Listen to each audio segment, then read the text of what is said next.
Jambo na habari za jioni, wapendwa wasikilizaji na watazamaji wa Kivu News Info popote pale mlipo, ikiwa ni ndani ya nje ya Jamhuri ya Kidemokrasia ya Kongo. Tunakaribisha tena kuungana nasi katika matangazo yetu ya jioni leo tarehe 24 Agosti mwaka 2026, ambako tumekuandalia mkusanyiko wa habari muhimu za siku hii kutoka katika maeneo mbalimbali ya Jamhuri ya Kidemokrasia ya Kongo, hususan katika mikoa ya Kivu Kaskazini na Kusini, pamoja na habari nyingine za kisiasa, kiusalama, kijamii na kibinadamu.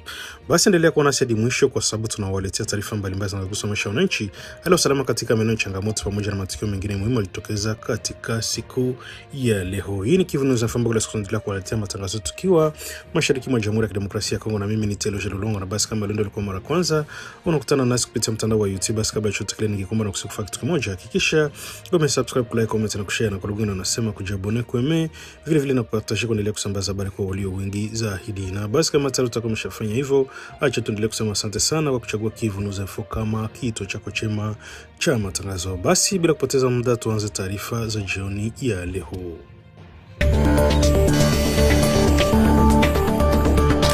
Katika habari za usalama kutoka mkoa wa Kivu Kusini, helikopta za MONUSCO zotumwa katika mfumo wa Mécanisme Conjoint de Verification LRG+ zimewasili leo mchana katika eneo la Minembwe mkoani Kivu Kusini, katika eneo la Fizi. Ujio wa helikopta hizo unafanyika wakati ambako mchakato wa amani wa Dona Hangaika unaingia katika hatua mpya baada ya serikali ya Jamhuri ya Kidemokrasia ya Kongo na M23 kubaliana kumesha utaratibu wa kufuatilia na kudhibitisha utekelezaji wa ushitaji wa mapigano. Kwa mujibu wa taarifa zilizotolewa baada ya mkutano wa tathmini uliofanyika nchini Uswisi kuanzia tarehe 17 hadi tarehe 21 Agosti, pande hizo mbili zimekubaliana kwamba ujumbe wa kwanza rasmi wa Mécanisme Conjoint de Verification LRG+ kwa uhakiki hali ya ushitaji wa mapigano unafanyika leo tarehe 24 Agosti huko Minembwe. Kabla ujumbe wote, tayari kulikuwa na safari ya uchunguzi ulifanyika tarehe 12 Agosti kwa msaada wa vifaa vya usafirishaji kutoka MONUSCO. Mécanisme Conjoint de Verification LRG+ una jukumu la kufuatilia utekelezaji wa ushitaji wa mapigano, kuchunguza madai ya kiukwaji wa makubaliano na kusaidia kuweka wazi ile halisi inayojitokeza katika maeneo yaliyosiliwa na mapigano. Umoja wa Afrika, Katana, Marekani washiriki kama waangalizi katika utaratibu huu, huku MONUSCO ikiwa na jukumu la kutoa msaada wa kiufundi na vifaa vinavyohitajika. Hata hivyo, wakati ujumbe huu ukiwasili Minembwe, hali ya usalama bado inazua maswali mengi miongoni mwa wakazi na viongozi wa jamii katika maeneo ya Fizi. Mmoja wa wanaharakati wa vuguvugu la kiraia Machozi ya Raia huko Fizi ameeleza kwamba kwa mujibu wa hali wanaiona katika maisha ya kila siku ya raia, bado kuna halisi ya ustaji wa mapigano unaweza kuthibitishwa kikamilifu katika uhalisia wa eneo. Kwa mujibu wa kauli hiyo, pamoja na hatua zinazotangazwa katika vyumba vya mazungumzo vya Doha na Uswisi, wananchi bado wanaendelea kukabiliana na hofu ya changamoto zinazohusiana na hali ya usalama. Kauli hii inaonyesha pengo linaloweza kuwepo kati ya makubaliano yaliyofikiwa kwenye meza mazungumzo na hali inayoshuhudiwa na wananchi kwenye maeneo yaliyoathiriwa na mzozo. Na ndiyo maana ujio wa Mécanisme Conjoint de Verification LRG+ huko Minembwe unachukuliwa kuwa mitani muhimu wa kwanza kwa utekelezaji wa makubaliano ya kusitisha mapigano. Ujumbe unatakiwa kukusanya taarifa kutoka ardhini, kutathmini madai ya kiukwaji wa ushitaji wa mapigano na kusaidia pande zote zinazohusika kupata picha inayotegemea hali halisi ya eneo badala ya kutegemea taarifa zinazotolewa na kila upande. Kwa upande mwingine, serikali ya Jamhuri ya Kidemokrasia ya Kongo na waasi wa M23 zimekubaliana pia kuweka utaratibu pamoja na wenye viwango maalum wa kuripoti madai ya kiukwaji wa ushitaji wa mapigano. Hatua inalenga kupunguza tofauti katika taarifa zinazotolewa na pande mbalimbali na kuweza uchunguzi wa matukio yanayoripotiwa. Kwa hiyo macho na wadau mchakato wa amani sasa nikelezwa Minembwe, ambako ujumbe wa kwanza wa Mécanisme Conjoint de Verification LRG+ unatarajiwa kutoa tathmini ya ile halisi ya ushitaji wa mapigano.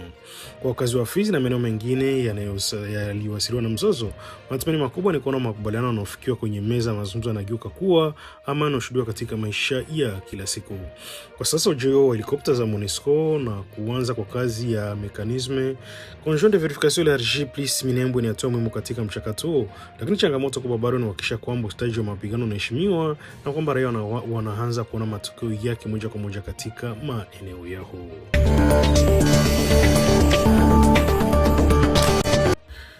Katika taarifa nyingine muhimu inahusu hali ya usalama na za kibinadamu mashariki mwa Jamhuri ya Kidemokrasia ya Kongo, serikali ya DRC imetoa tuhuma zito kuhusu ukiukwaji mkubwa wa haki za binadamu ndio kufanyika katika maeneo yanayodhibitiwa na waasi wa M23. Kupitia taarifa iliyotolewa siku ya leo Jumatatu tarehe 24 Agosti, serikali ya Kongo inasema kwamba jeshi la Rwanda RDF pamoja na washirika wake wa M23 wanahusika na vitendo mbalimbali vya kiukwaji wa haki za binadamu, ikiwemo mauaji ya watu bila kufikishwa mahakamani, ukatili wa kingono, mateso pamoja na utekaji nyara. Kwa mujibu wa takwimu zilizokusanywa na kutajwa katika taarifa hiyo ya serikali, zaidi ya watu 300 waliuawa katikati ya mwezi Juni na Julai mwaka 2026 katika matukio ambayo Kinshasa imeeleza kuwa ni pamoja na mauaji ya kiholela, mauaji ya watu wengi pamoja na mashambulizi ya mabomu. Serikali ya Kongo inasema kwamba matukio yamekuwa yakitokea katika maeneo ambayo kwa sasa yako chini ya udhibiti wa waasi wa M23, huku hali ya usalama ikiendelea kuwa tete katika sehemu mbalimbali za mashariki mwa nchi. Mbali na mauaji, serikali imeeleza kwamba imekusanya taarifa kuhusu mamia ya matukio ubakaji wa aina mbalimbali za ukatili wa kingono. Taarifa hiyo pia inazungumzia zaidi ya matukio 300 ya mateso, huku baadhi ya waathirika wakidaiwa kuwa ni wanafunzi. Kinshasa inasema mateso yamekumba raia katika mazingira ambayo tayari yameathiriwa sana na vita, huku baadhi ya vijana wakiwa wakilazimishwa kujiunga na makundi yenye silaha. Serikali pia imeripoti mamia ya matukio ya utekaji nyara na uandikishaji wa kulazimishwa, hasa miongoni mwa vijana katika maeneo ya Chanzu na Rumangabo. Kwa mujibu wa serikali ya Kongo, vitendo hivyo vinaendelea katika kipindi ambacho juhudi za kisiasa na kidiplomasia zinaendelea kutafuta suluhisho la mzozo mashariki mwa DRC. Katika taarifa hiyo, Kinshasa imeeleza pia tuhuma zake kwa mamlaka za Rwanda kiistumu kwa kuendesha operesheni ambazo kwa mtazamo wa serikali ya Kongo inaweza kulenga kubadilisha muundo wa idadi ya watu katika baadhi ya maeneo ya Kongo. Serikali inatoa mfano wa tukio lililotokea tarehe 10 Agosti ambako inadai kwamba zaidi ya familia 100 zenye asili ya Rwanda zilivuka mpaka na kupitia njia Kabawanga katika eneo la Nyiragongo. Kwa mujibu wa taarifa hiyo, familia hizo baadaye zilipelekwa na kuwekwa katika eneo la Ruibaraga ndani ya guvernmenti ya Buhumba. Kinshasa inadai kwamba baadhi yao waliwekwa katika magala yaliyojengwa na mpango wa chakula Umoja wa Mataifa PAME. Hata hivyo, serikali ya Kongo pia imezungumzia suala la ushuru wa kodi zinazotozwa katika maeneo chini ya udhibiti wa waasi wa M23. Katika sekta ya elimu, Kinshasa inasema kwamba tangu kuanza kwa mwaka wa masomo 2025 na mwaka 2026, ada zimekuwa zikitozwa katika baadhi ya shule za msingi na za chekechea licha ya sera ya serikali ya kutoa elimu ya msingi bila malipo. Taarifa hiyo inaongeza kwamba kuna pia madai ya mkato ya 17% za mapato ya kila robo ya mwaka ya shule. Kwa upande wa sekta ya afya, serikali inasema kwamba hospitali za umma na binafsi pamoja na vituo vingine vya huduma za kijamii ikiwemo nyumba za watoto yatima pia zinadaiwa kutozwa kodi na ushuru ambao Kinshasa na yuta ushuru usio halali. Kwa jumla, serikali ya Kongo inasema kwa vitendo hivyo vinakiuka misingi ya sheria ya kimataifa ya kibinadamu, mkataba wa Umoja wa Mataifa, makubaliano yaliyofikiwa katika mchakato wa Doha pamoja na azimio namba 2773 la Baraza la Usalama wa Umoja wa Mataifa lililopitishwa mwaka 2025. Kinshasa inasisitiza kwamba ukiukwaji huo upaswi kubaki bila kuchunguzwa wala bila kuwajibishwa wahusika. Mwisho wa taarifa yake, serikali ya Jamhuri ya Kidemokrasia ya Kongo inasema kwamba kuna uhalifu kati ya waliotajwa ambao utabaki bila adhabu. Inasema kwamba watu wote watakaoibanika kwa waandishi moja kwa moja, washika waandaji wa vitendo hivyo watahitajika kujibu mbele ya mahakama na mamlaka za kisheria zinazohusika.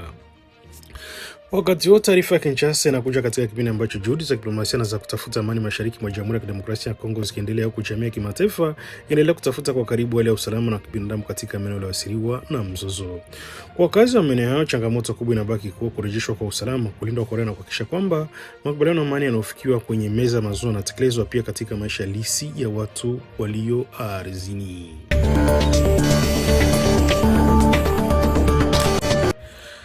Hali ya usalama endelea kuwaleta hofu katika baadhi ya maeneo ya wilaya Walikale mkoani Kivu Kaskazini, ambako wakazi wa kijiji cha Abula katika eneo la Banaulengo groupement ya Luberiki wameanza kuondoka kwenye makazi yao tangu Jumapili tarehe 23 Agosti.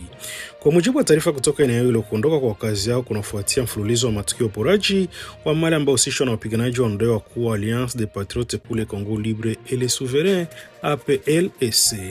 Tukio hivyo karibuni ripoti siku ya jana Jumapili, ambako watu wenye silaha ndio wapiganaji wa APLSC waliingia katika nyumba kadhaa za wakaaji wa Habula. Kwa mujibu wa wakazi walizungumza kuhusu tukio, watu hao wenye silaha walivamia nyumba za familia mbalimbali na kuchukua mali zao, hali inaongeza hofu miongoni mwa wananchi. Kutokana na kurudiwa kwa matukio kama hayo, familia kadhaa zimeamua kuondoka katika kijiji hicho kwa ajili ya kutafuta usalama. Baadhi ya wakazi wamekimbia msituni wakijaribu kujificha kutokana na hofu ya mashambulizi zaidi, wakati wengine wakielekea upande wa Ngenge katika groupement ya Waloya Iyungu. Wengine wao wametawanyika katika vijiji vya jirani wakiacha nyumba zao, mali zao kwa matumaini ya kurejea mara tu hali ya usalama itakapotegemea. Mmoja wa kazi alilazimika kuondoka Ibula ameeleza kwamba maisha yamekuwa magumu kutokana na mashambulizi ya mara kwa mara. Kwa mujibu wa mkazi huyo, kila wapiganaji hao walipofika katika eneo hilo, familia hupoteza mali zao, jambo ambalo linalazimisha baadhi yao kuondoka ili kujiweka salama. Wakati wakazi wa Ibula wakikimbia makazi ya, tukio jingine la kiusalama ripotiwa siku hiyo Jumapili katika barabara ya Goma kuelekea Walikale, hasa katika eneo la Milonge.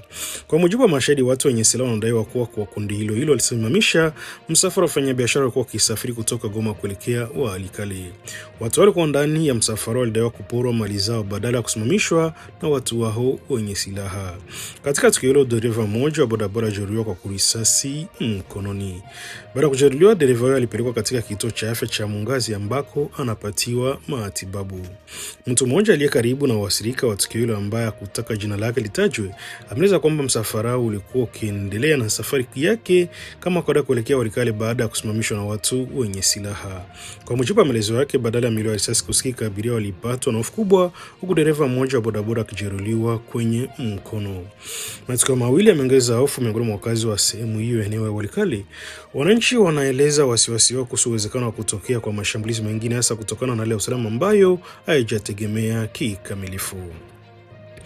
Baadhi ya familia sasa zinaendelea kuishi mbali na nyumba zao, huku wengine wakijificha katika maeneo ya porini kutafuta hifadhi katika vijiji vya jirani. Wananchi wanatoa wito kwa mamlaka za serikali na vyombo vya usalama kuongeza ulinzi katika eneo hilo ili kuzuia mashambulizi mengine dhidi ya raia na kuhakikisha kwamba wakazi wanaweza kurejea katika makazi yao kwa usalama.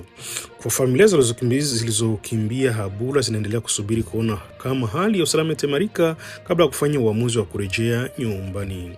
Kwa wakazi hao, changamoto kubwa sio tu kurejesha usalama bali pia ni kupata tena mali zilizopotea na kuanza upya maisha baada ya kulazimika kuacha makazi yao kutokana na hali ya hofu ya mashambulizi.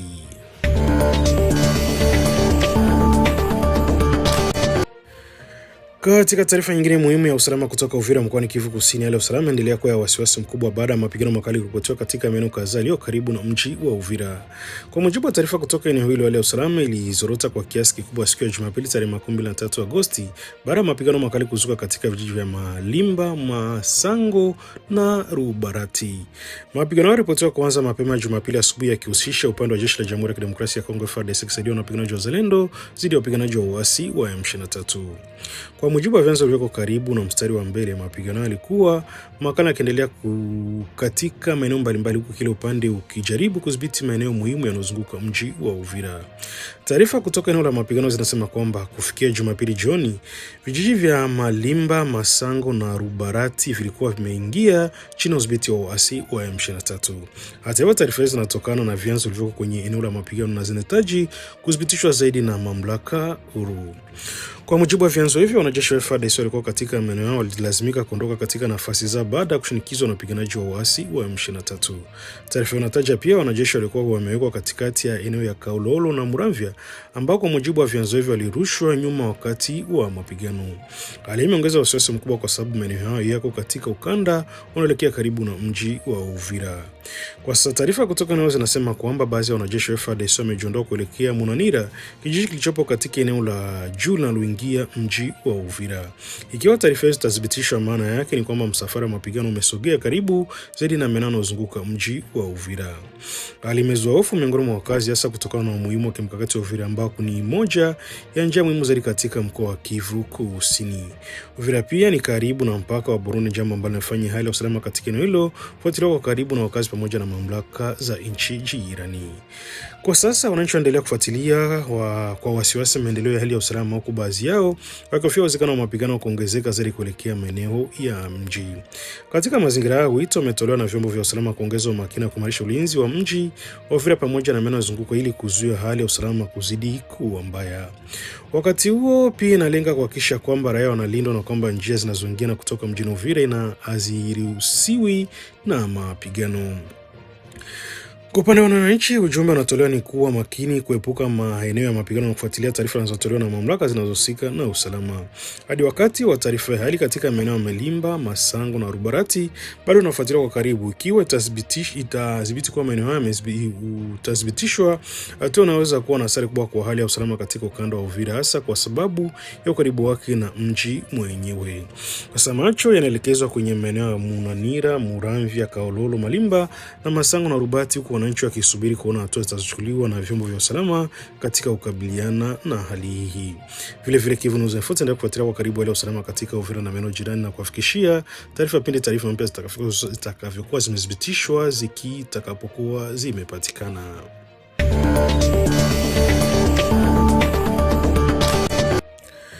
Katika taarifa nyingine kutoka mkoa wa Kivu Kaskazini, hali ya usafiri bado haijarejea katika hali ya kawaida kwenye barabara inaunganisha Butembo na Bandulu katika sekta Bampere eneo la Lubero.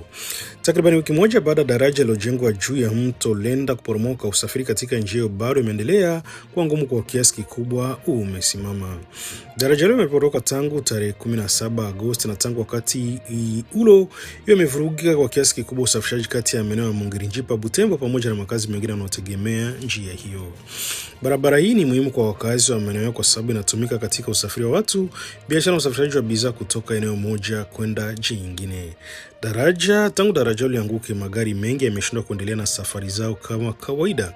Kwa sasa ni baadhi ya watu waendesha pikipiki ambao wanaweza kujaribu kuvuka eneo hilo kwa shida kubwa, lakini safari hizo zinafanyika katika mazingira hatarishi na kwa usalama waendesha pikipiki pamoja na vyombo vyao vya usafiri.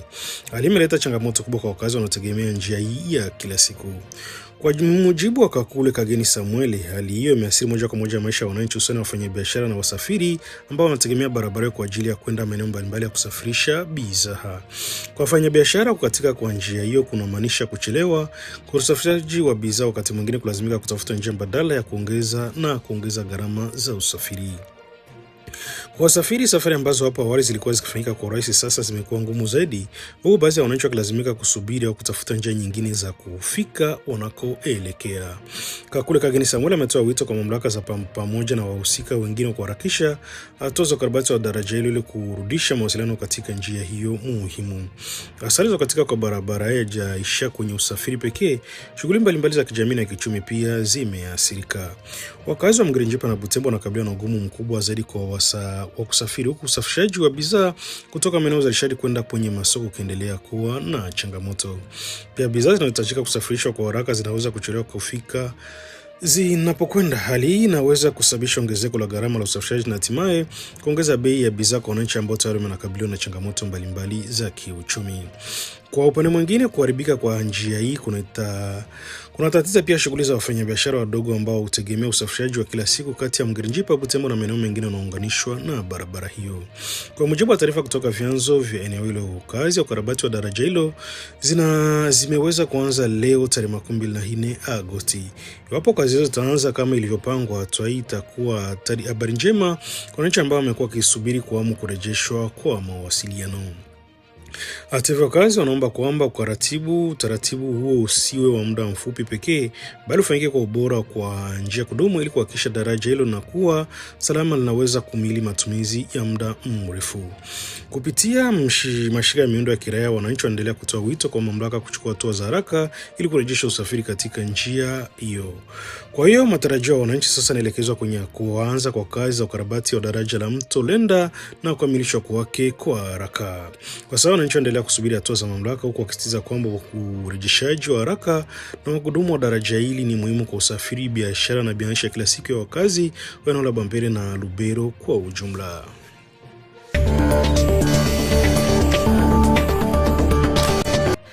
Asante sana mpendwa msikilizaji na mtazamaji wa Kivu News Info. Ni kufikia hapa ndipo tunahitimisha matangazo yetu ya jioni ya leo. Ilikuwa tarehe 24 Agosti mwaka 2026. Tunashukuru sana kwa kuendelea kuwa nasi na kuendelea kutuamini kama chanzo chenu cha habari kutoka Kivu na maeneo mengine mbalimbali. Basi kwa habari zaidi, matukio ya dharura na taarifa mpya zinazojiri katika taarifa hii, endelea kufuatilia Kivu News Info kupitia majukwaa yetu mbalimbali. Na vile vile endelea kujuza kwamba Kivu News Info tunaendelea kuletea matangazo yetu tukiwa mashariki mwa Jamhuri ya Kidemokrasia Kidemokrasia ya Kongo. Na basi kama ndio ilikuwa mara kwanza unakutana nasi kupitia mtandao wa YouTube, basi kabla ya kuondoka ningeomba na kusiko kuhakikisha kitu kimoja, kisha umesubscribe, kulike, comment na kushare, na kwa lugha unasema kujabone, kueme vile vile na kupartager kuendelea kusambaza habari kwa walio wengi zaidi. Na basi kama tutakuwa tumeshafanya hivyo, acha tuendelee kusema asante sana kwa kuchagua Kivu News Info kama kito chako cha matangazo. Mimi ni Telo Shilonga nikisema kwa heri. Asante sana kwa kuwa pamoja nasi na kutusikiliza. Vile vile tukutanane katika taarifa zetu zingine za asubuhi. Bye bye na chao. Mwenyezi Mungu awabariki, na vile vile Mwenyezi Mungu aendelee kubariki Jamhuri ya Kidemokrasia ya Kongo.